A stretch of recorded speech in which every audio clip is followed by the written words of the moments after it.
Hello, everybody, and welcome to another Energy Focus video.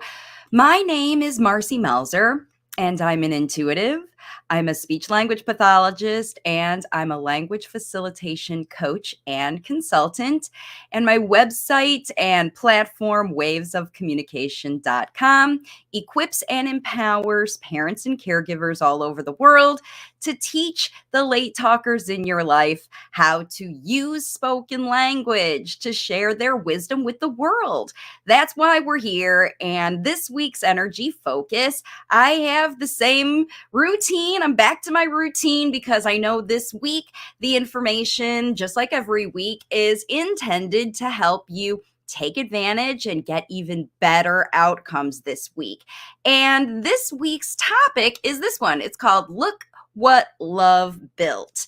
And I chose this topic because my favorite astrologer, her name is Pam Gregory, and she is very adept these days with all of the photonic light energy that's been coming in. That's where her focus has been.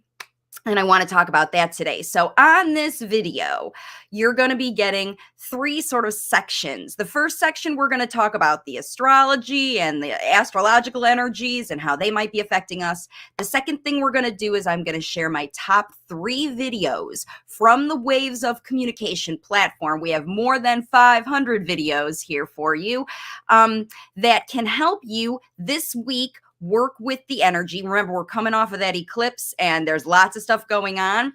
And then the third thing we're going to do is I've got my language facilitation inspiration cards, and we're going to select some cards for the energy around. And then if people are watching, then you can participate in that part of it. So let's get started with what's going on with the energy. Now, Look What Love Built is a perfect way to talk about where your focus should be, because there is lots of potential right now for your focus to be going in the Aries direction. We just had Jupiter move into Aries. There's lots of Aries level stuff. All that stuff that was hanging around in Pisces is slid in there. Mercury's in there in retrograde in Aries right now. And we've just come off of this massive eclipse with this full moon in Scorpio, which is all about feelings and expressing our feelings, and also other people and how other people affect us. And so other people could be affecting us. We could be triggered. Big feelings could come out, and it is opportunity for explosions all over the place. And the other thing that's happening that's triggering all of this is coronal ejections. So we don't talk about this a whole lot on the channel because mostly we talk about the sun and the moon and how planets are moving around. But what I learned from Pam Gregory, and that's the other reason that I chose this love topic for today, is that we've had more coronal mass ejections, and that is it is the massive, powerful, like the sun's nuclear energy flying at the earth.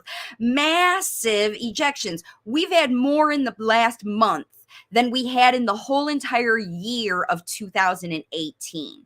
So it's an active time in the sky with light barreling towards the earth, and you can do whatever you want with it. With these planets all in Aries, and Jupiter moving into Aries, and Mercury retrograde, and Pluto retrograde, and we've got Saturn in Aquarius trying to put the brakes on everything and make sure everything does right. There's lots of volatility in potential going on right now. So the idea is to use these coronal ejections of light to help you activate your heart center, because what we're also learning from the Heart Math Institute, also got this from Pam Gregory too, is that you can see how There is data, lots and lots of data to show that there is more energy supplying the body that comes from the heart than from the brain. It's active, it's pumping, and there's energy flowing around all of that. Your brain, it's a little bit more passive, obviously active all the time with neural activity, but not nearly as much energy as is produced by the heart. And that's why we can literally feel things, and it causes us to do, it overcomes our brain, right? The heart energy's bigger. So how can you respond to that when it's coming out? With channeling that heart energy, love, into your activities. And so that's why Look What Love Built is the hashtag that Pam is encouraging all of us out there who are working with light to think about. Because remember, we can do whatever we want with this light.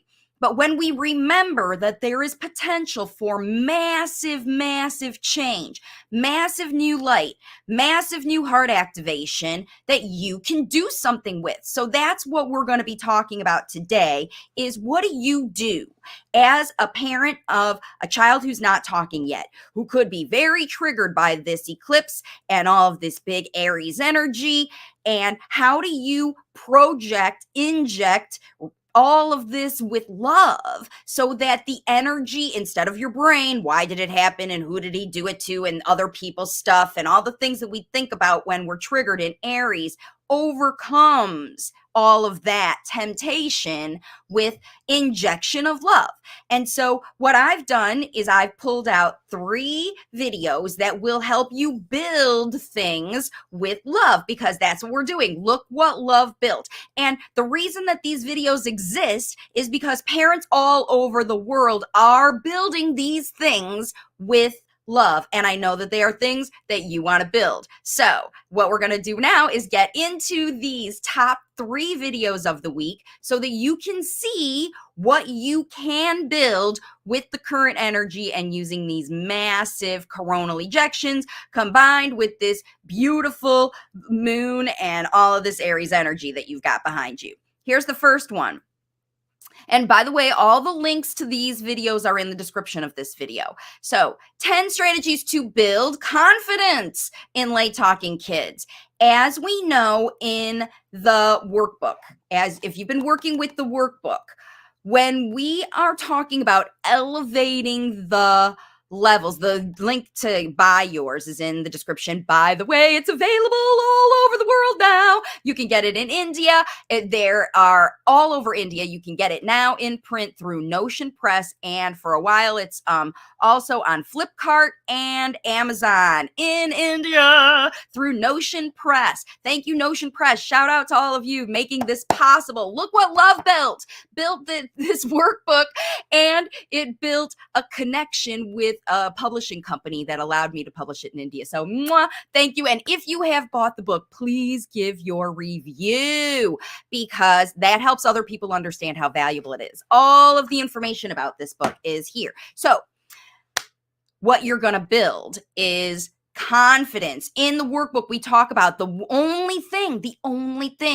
that motivates late talkers to try shifting their behavior into speech, to try talking when they've been in the habit, their permanent comfort zone of, look, this is what I want to do. I want to communicate nonverbally. It works for me. I know it doesn't work for you, but it works for me. And I'm just as inclined to let you do all the work and guess what I want and anticipate my needs and do all those things. How do we motivate late talkers to go from that into, with all this love and light into everything? How do we motivate that?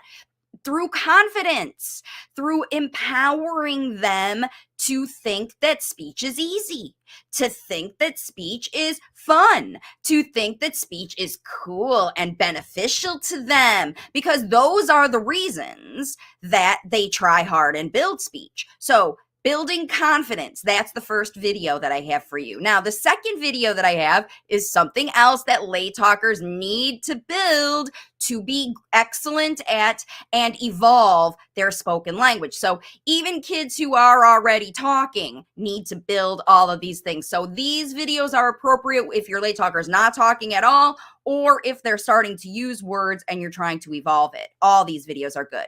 The second video I have is this one, 5 tips to help late talkers build social connections, because this is the other thing that late talkers need to build. They learn from everybody. You show them, as their primary language facilitator, you show them how to learn from other people by listening to them, by watching them, not just in the moment when I want something, but all the time. They become eavesdroppers. They become, oh, how is he communicating? And how are they communicating? And what words are they saying? And what words is he saying? And how does he say those words? And then they see what reactions other people give them. Oh, when he yells and screams and cries, she yells and screams and cries. When he's sweet and loving and goes and gives her kisses, she gives him kisses. I wonder which one I want. This is why you need to build social connections. It's a primary effort of you as a language facilitator, and that's how you're going to love this progress into being instead of prompt it into being, which is the Aries energy that we're trying to not get triggered into going back into, but keeping this with love. Look what love built. Love doesn't build confidence. Or pressure doesn't build confidence. Love does. And pressure and prompting doesn't build social connections. It builds annoyance and fear.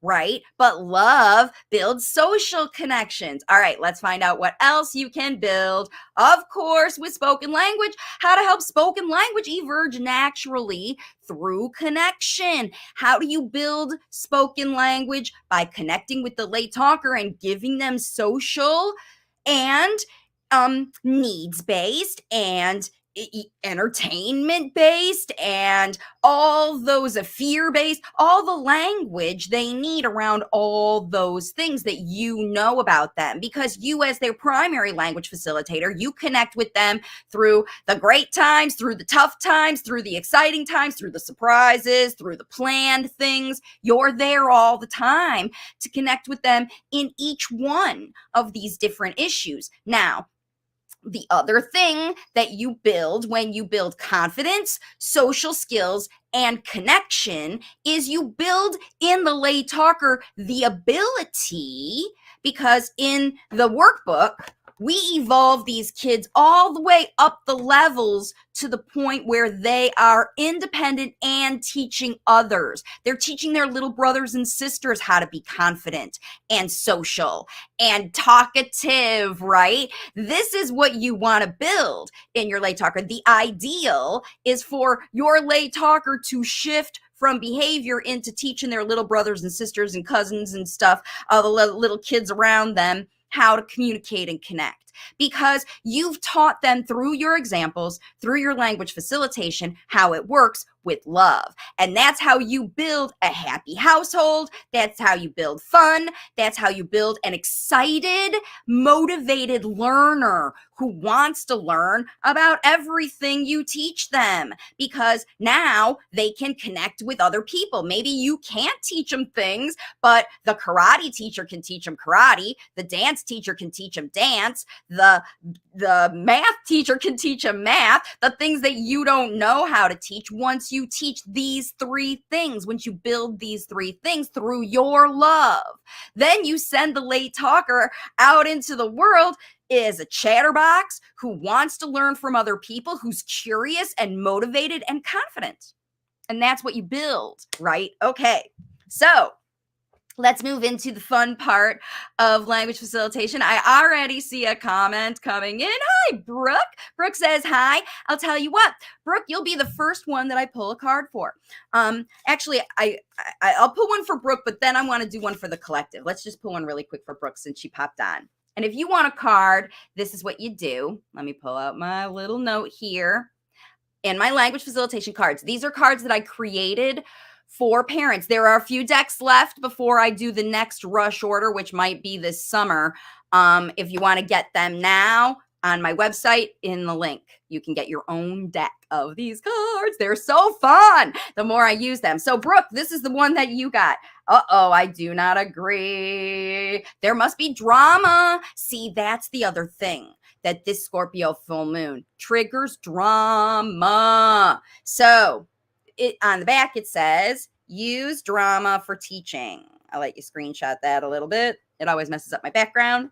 Plus, my background's been glitchy because of the Mercury retrograde and all that anyway. But I am in my new studio in my new house. Anyway, use drama for teaching.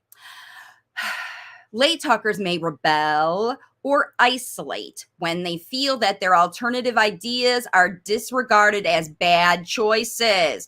Oh, I love this. So this is what could be going on in a lot of late talkers right now.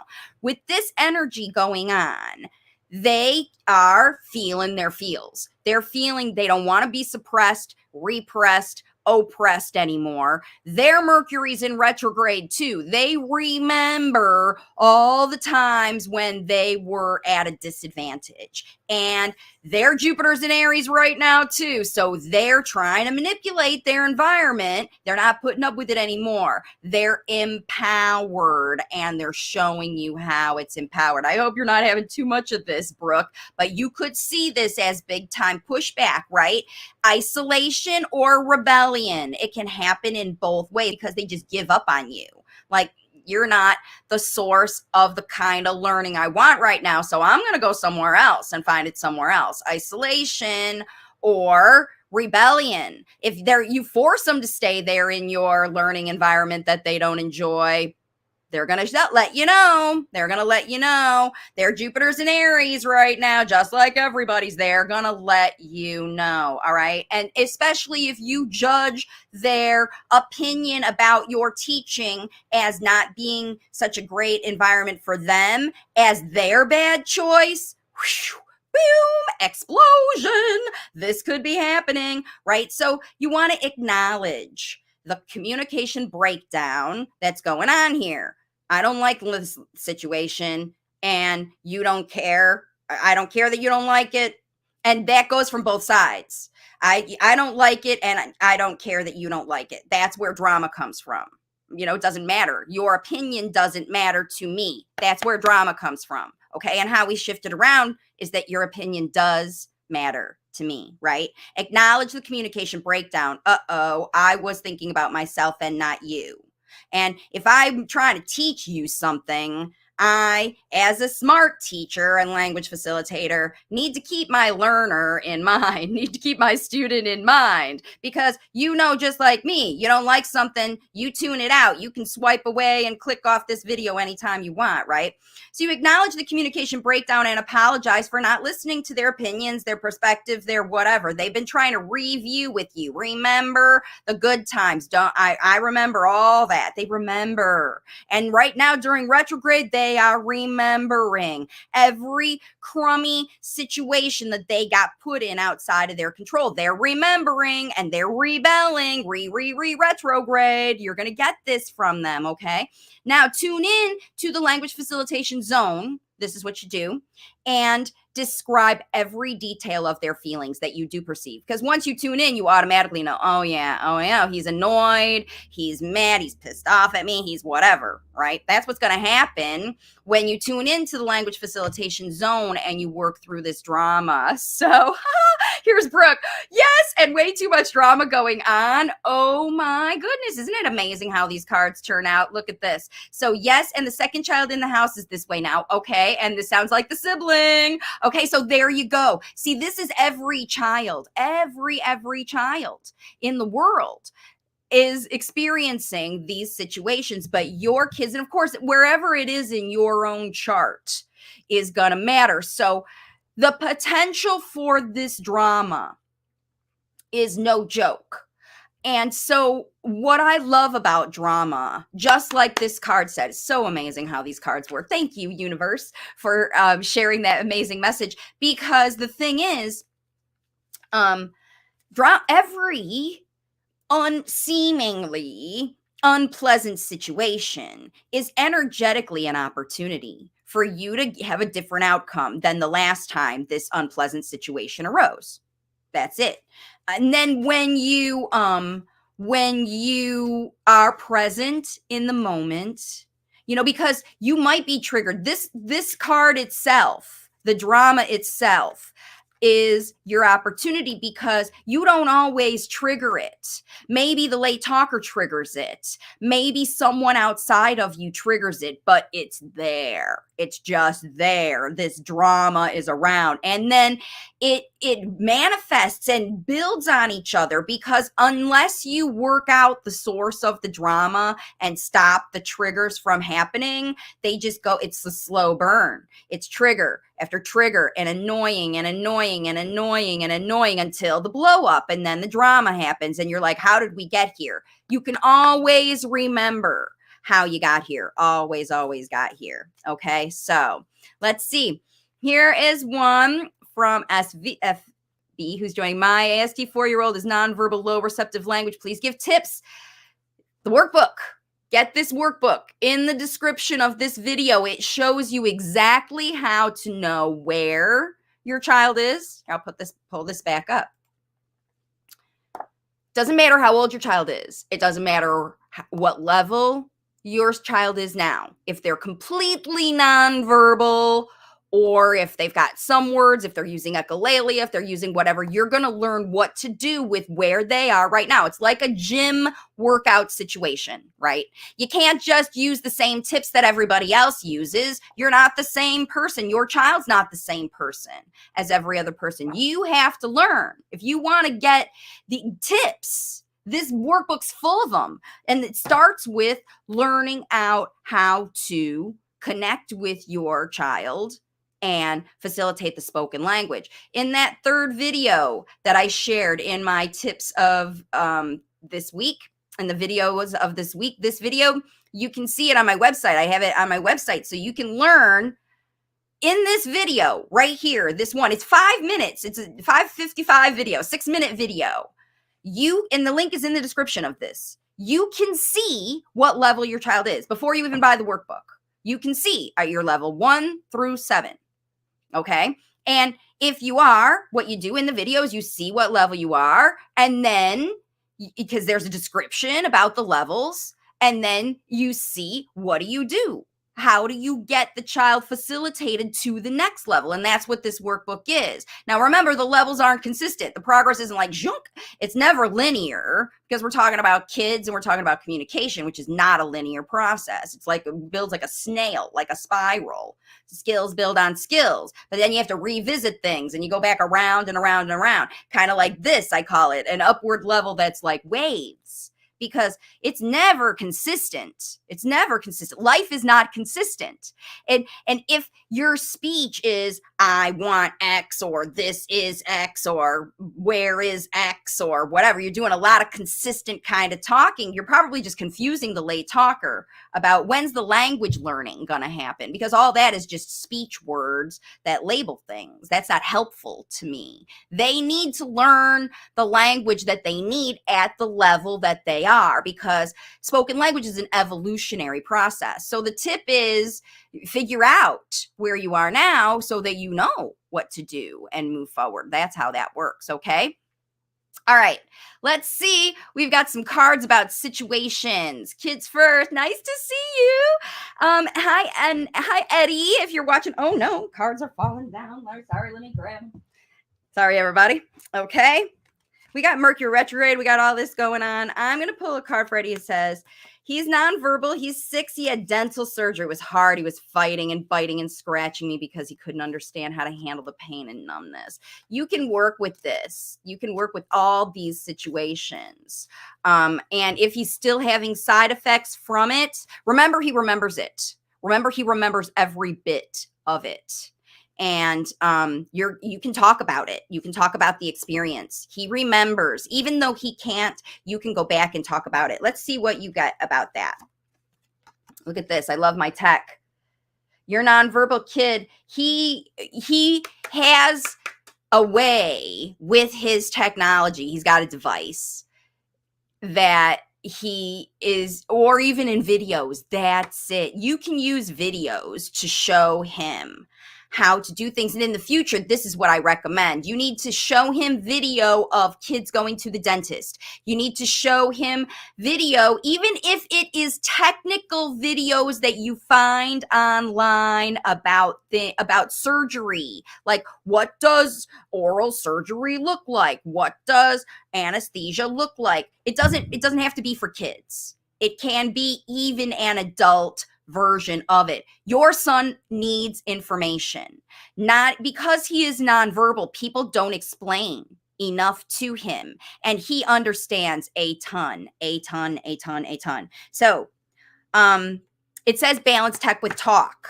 So what I recommend, again, this is what immediately the thing I got was you guys sitting together. I got a vision in my head of you guys sitting together looking at an iPad of these videos and you talking about and showing him, this is where it's happening. This is your tooth. What you see on the video, that's where the pain is. That's where you feel it, because it is something that he's getting addressed, right? He had dental surgery, if he could feel it and that kind of stuff. So, all right. Oh, wait, let's see what it says. They love tech because it provides them with a controllable source of their entertainment and learning, right? He can control what he sees on these videos. That's why don't hold back. Just like your language facilitation, if you've got a heavily visual learner, you need to use visual aids. You know what I mean? And that's how you do with these videos is you choose a video of oral surgery that's related to, it doesn't matter what kind of thing. Your kid could be having ear surgery. Your kid could be having, going for an evaluation at the hospital. Look for videos of kids walking in hospitals so that they see what they're going to experience and they won't freak out on you kicking and screaming and biting and scratching, because he can't handle what's going on because he doesn't understand. Of course he's going to bite and kick and screech. Think about what they're doing to his head, and he doesn't understand why. But the thing is, your 6-year-old late talker, kids first, does understand a lot more, especially when you give him visual aids. Especially when you give him visual aids. You say, look, this is what's in your mouth. And you explain it now afterwards, because it's not over for him. He's still reliving this experience just like you are here on the video. It was not fun. That was not fun. And if it isn't fun, it isn't fun. There are ways to make everything fun ahead of time. Don't surprise kids with surgery. Don't. You wouldn't want that. Especially at 6 years old. They understand a lot of cause and effect and what's going on around them. Surprises are not fun, especially when you experience physical pain and numbness, right? Get creative and show the late talker how valuable and fun this situation is. Or at least not scary, because I'm going to be here with you. And your mouth is going to feel like you can't even feel your face. It's going to be weird, and you're not going to know what to do. But I'm going to be here and hold your hand. I'm going to be right here with you. I know. And then when he screams because it happens, you're like, remember, I told you I'm right here. I got you. That's how you build with love. That's how you build with love. Look what love built. Love built a mom who can not have to bite and kick and scratch when her kid has to go get medical procedures. This is your life. This is your potential, right?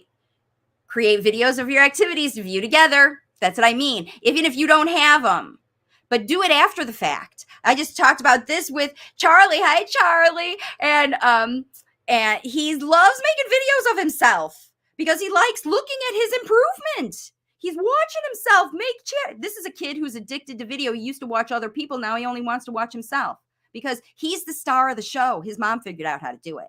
She learned how to use video. They love their tech. You can figure out how to help them. Okay. All right. So FB says, thank you. And should my ASD4-year non-be easygoing child go to special school? Well, I don't know. It depends on the school. It depends on your child. It depends on everything. The parents in my program are working with me and using the resources in their community to find the right school. If your child's 4, They should be going to some kind of social school learning situation, even if it's just for social skill environments. You know what I mean? When you talk about special means they listen to kids who are not talking yet. They respond to them. They talk to them. They are interpreting nonverbal communication. They'll communicate with you about what you're doing at home so they can help your late talker learn at their school. That's a special school. So yeah, if that's what you define a special school as, it doesn't have to be a school for kids with special needs, but it has to have special teachers. It has to have special teachers. Okay, so it doesn't have to be a school for children with disabilities, but it does have to be a special school. So there's the answer to your question, FB. Okay, and Brooke said, is there a strategy to stop echolalia? There absolutely is. Echolalia is spoken language. Y'all, all behavior is communication. And there's definitely ways. And if you haven't got the workbook, Brooke, this is how you do it, because echolalia is a stage of development that late talkers go through. I've done a whole video on this channel on self-talk. This is the video you want to look up if you want specific strategies about what people perceive as echolalia. So just go on the channel, Waves of Communication channel right here, after you're done watching this video, or go right now, whatever, and click on the magnifying glass on the channel and go to the video that says self-talk. Just type in there self-talk. Every video in my channel is keyword optimized. If you want to learn how to use video, type video. You want to learn how to stop behavior, type behavior. Go to Waves of Communication. You'll see my face on there with my blonde hair. I haven't got my dark hair video up yet because the other video works just fine. And half the videos, or most of the videos, are me with blonde hair anyway. So, but they're all evergreen. They're all applicable. All 500 are applicable to every child at every level of the spoken language. So if your child she says our child has a lot of self-talk. If your child has a lot of self-talk, Brooke, then they're evolving. They're actively trying to evolve spoken language. And they need you to help them guide it, because remember, spoken language doesn't evolve unless late talkers want to. And every time you see a change in their spoken language, they're using more words, they're using repeated words, they're using gobbledygook, they're talking faster, they're talking slower, they're changing. Every time they make a change, you should get excited, because whether you seem like it's a positive change or a negative change, even if, guess what? They start talking less and you feel like you're talking a lot, you're telling a lot of stories and explaining a lot of things, and suddenly your late talker starts talking less and you feel like I'm the only one doing all the talking here. It's also opportunity for you to get excited, because you've trained, equipped, and empowered your late talker to listen to you and not interrupt you. They're following what you're saying. They're listening to your explanations for why you have to go to the dentist to get oral surgery, and not in their own head by their own selves worrying about what's going to happen. Where are we going in the car now? You know, I don't know this place. I don't know this neighborhood. I don't like the smells in this place. I don't like the whatever's in this place. Right? So there you go. What are my thoughts on ABA therapy? I think ABA therapy is full of prompting, and you can look at also you can learn my thoughts up and down and sideways about ABA. Go to my website, go to my YouTube channel under the little magnifying glass and type ABA. You can type Einstein syndrome. You can type drugs. You can type meds. You can type camel milk. I mean, I'm telling you, there are 500 videos. I have talked about every ear infections. You can look up any kind of topic on my channel. And so that's what's going on. All right. So now if you're still watching this video at the end after I've had all of that other, and you are on the replay, for all those of you on the replay, let's pull a general card for everybody who's watching just to see. And this is your last chance if you're watching now live and you want to get a card, make a comment now. for everybody. How does this work help me? So we just had this eclipse and the sun is in Taurus right now. The work, let me show you. Sorry, the background, but how does this work help me? This is a blue card, meaning throat chakra. It's not going to want to. There it goes. Explain the why, right? These cards are color coded because remember we talked about the heart activation energy. If you work with the energy of your chakras, they all control different aspects of you. And when they're activated, you're on point. You're effective, you're productive, you get stuff done, you feel good and balanced and in the flow of life. But when one of these areas, there's 7 at least that you can work with, you can turn that into what you want. FB, will my ASD 4-year-old ever talk? The answer to that question is up to you, FB.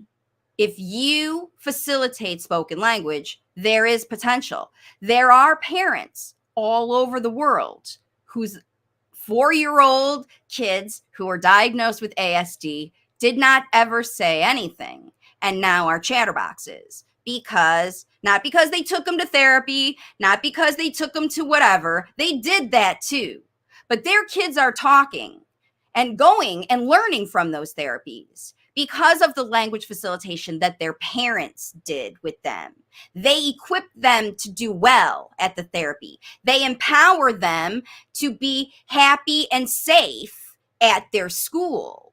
And so they go and learn at the school. They go and learn at the classes from the aunties in the neighborhood. They learn how to talk when you facilitate it.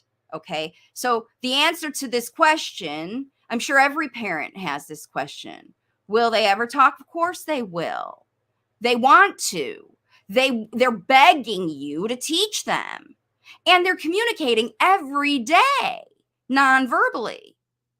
And so unless you understand where they are and what to do to help evolve that, because they've been communicating with you since before they were born in your belly. And now they're out in the world communicating with you every minute. They connect with you. They're communicating in one way or another. You know what that means. And that's how you facilitate it. And you turn it into spoken language. And this is how you do it. How does this work help me? Look at this little guy. He's ready to work. He's got his briefcase. He's got his helmet. He's got his stuff. As long as he understands that the work will help him. This is how you do it. You explain the why.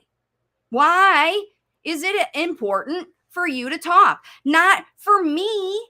It's not important for you as a mom. Of course, it's important for you because you want it.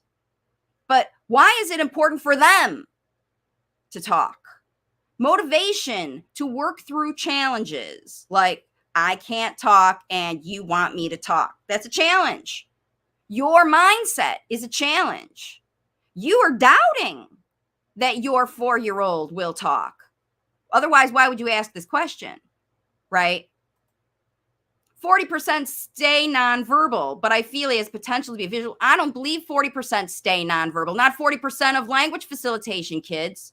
Not in my program. 100% of parents in my program have spoken language.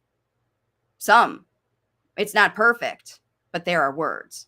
And the ones that are not perfect are kids with physiological apraxia, not 4-year-olds with ASD diagnoses who have just been prompted into silence. Because your late talker is just not in the habit of talking, not even in the habit of trying to talk. And that's why it happens. When you say, I feel he has the potential, he is a visual learner, maybe you are teaching him visual strategies. Are you in PECs or pictures or things like that?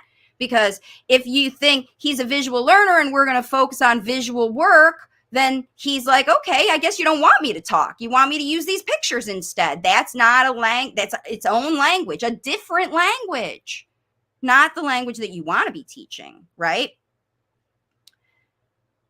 Motivation to work through challenges comes naturally when the late talker understands how the expected effort will make their life better, not your life, their life. How's talking going to make their life better, easier, happier, more fun, more entertaining? How is that good for them? And the method that you're using to teach whatever you're trying to teach, how is that good for them? Is that easy? Is it happy? Is it safe? Do they enjoy it? When parents ask me, should I keep sending my kid to this school even though they have ABA people there? The only question I ask them is, does your child love going there? Does your child have a blast? Is he learning things when he goes there? And if the answers to those questions are yes, then stay. But if your child cries at school, especially every day, then it's not the right school. It's not safe. For them, you might think we gotta do. People who tell you we gotta do things that make your child sad don't understand that if it isn't fun, it isn't fun for a child, because they're smart. And the more you make their life miserable, they learn from that, and they're going to make your life miserable right back. Right back. If you believe he has potential, then he has potential. Instead of bribes for completing tasks, offer details about how the job will enhance the experience for them, not for you. I'll be so happy when you do this. They don't care, especially after the 100th time. Oh, now I got to make you happy 100 times a day or 1,000,000 times a day, right? When do they get to be happy? When do they get to be happy? When you tell me things like he doesn't respond to his name, or he doesn't understand, he doesn't do this, he does. That's all I hear. My kid does this thing that I don't want him to do, or they're not doing this thing that I want him to do. It's all because you haven't facilitated it. That's all. That's all. I'm sorry to be harsh with you, FB, but it's up to you. Who do you think is going to teach your child these things if you don't? Where do you think he's going to learn how to follow directions? Unless you every day, all day are facilitating that in a loving way that doesn't have pressure.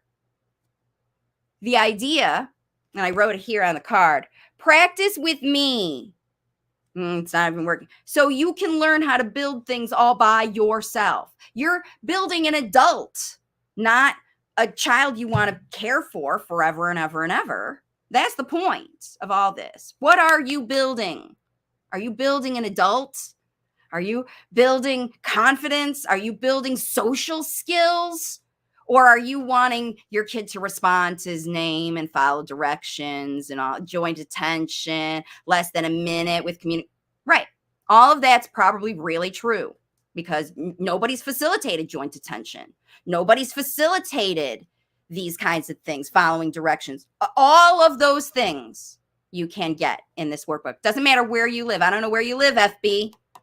Go to Amazon, Amazon.in, Amazon.Canada, Amazon.Spain, Amazon.India, everywhere. You can find this book and start here, okay? I also have independent study courses. I have coaching that I work with parents directly. But start with the workbook. It's great. It's easy. The parents who are doing it are learning, okay? All right. I live in UK, available in UK. My son, when I teach him, he doesn't get it until you show him. Using visual aid works, but doesn't make him dependent, but not to make him dependent on it. Right. So are you asking how to not make him dependent on it? How you make it is that you join the tech. So they love it. They love the tech. They love the tech. But you have to get creative using it, and you cannot let them use it independently, right? I mean, when they do, they do. So I can't say you can't let them. You limit that because you use your tech. Everybody's got an hour a day that they scroll through TikTok or Facebook feeds or whatever junk, right? It's junk. There's so much junk, you can't avoid it. It's like junk mail. You scroll, pretty soon an hour's gone, right? Like nothing. Sometimes 5 hours is gone. Late talkers also need a little time with their tech. They love it. But you limit that time because not all of the tech time you watch is by yourself. When you see something cool, you're like, hey, look at this. Hey, look at this. Hey, look at this, that you want to share, right? The idea even of Facebook and YouTube and all these other things is when you see something you like, share it with your people you watch. So social media, right? So that's the idea here, is not to have individual experiences with your tech, but to have joint experiences. We teach through connection on this channel. So if you're going to use tech as your avenue, your visual aid, then it has to be a joint experience. You can't say, go watch this video. When I send you to watch videos, you're there with me on the video just like you are on this one, right? I'm coaching you how to use what the resources you have available. Your money, your time, the people around you, your support systems, everybody's got different levels in all those things. And in this video, you can probably get a little of each, depending on where you're needing. You need more information, there's strategies. You need some support, I'm gonna show you how other parents are doing it and let you know that it is easily possible for you. Because I didn't even used to think it was possible. I didn't even used to think. I used to think, oh, this is just going to work for the little ones. It's just going to work for the ones maybe under 3. But it actually works better for kids who are older than 4, because the kids that are younger than 3, the parents that are younger than 3, they want immediate speech when they haven't even taught any language yet. By the time a child is 4 or older, they already have been exposed to enough spoken language that they have a basic understanding. And then when you facilitate on top of that basic understanding, it's easier to learn. It's like if you go to Spain to have intensive Spanish, but you've never had any training before, versus you go to Spain after you've had a year or 2 of Spanish in high school, where you've, learned it. Now you have some basic, but then when people are talking it all the time, you've got a foundation to work from. That's how kids are at 4 or 5. They've had 4 years of listening to people talk at them or around them and to them, hopefully. And some of it, most of it, a lot of it was missed.